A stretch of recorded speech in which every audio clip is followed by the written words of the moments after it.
বিসমিল্লাহির রহমানির রহিম। প্রিয় দর্শক, আজ আমরা জানব মানবজাতির পিতা প্রথম নবী হজরত আদম আলাইহিসসালামের সংক্ষিপ্ত জীবনী। আল্লাহ তাআলা মানুষ সৃষ্টি করতে চাইলেন এবং ফেরেশতাদের সামনে ঘোষণা করলেন, আমি পৃথিবীতে একজন খলিফা সৃষ্টি করতে যাচ্ছি।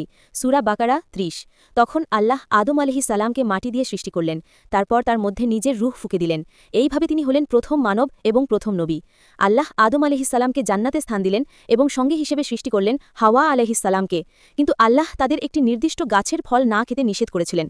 শয়তানের প্ররোচনায় পড়ে আদম ও হাওয়া আলাইহিসসালাম সেই নিষিদ্ধ ফল খেয়ে ফেলেন। এর ফলে আল্লাহ তাদের পৃথিবীতে প্রেরণ করেন। তবে আল্লাহ তাদেরকে ক্ষমা করে দেন এবং পৃথিবীতে খলিফার দায়িত্ব দেন। আদম আলাইহিসসালাম দুনিয়াতে নবীর দায়িত্ব পালন করেন, মানুষকে আল্লাহর পথে আহ্বান করেন এবং সৎ জীবনযাপনের শিক্ষা দেন।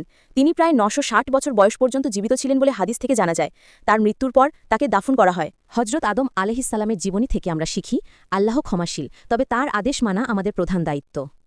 ভিডিওটি ভালো লাগলে লাইক দিন, ইসলামিক জ্ঞান ছড়িয়ে দিতে শেয়ার করুন এবং এমন আরও ভিডিও পেতে চ্যানেলটি সাবস্ক্রাইব করতে ভুলবেন না।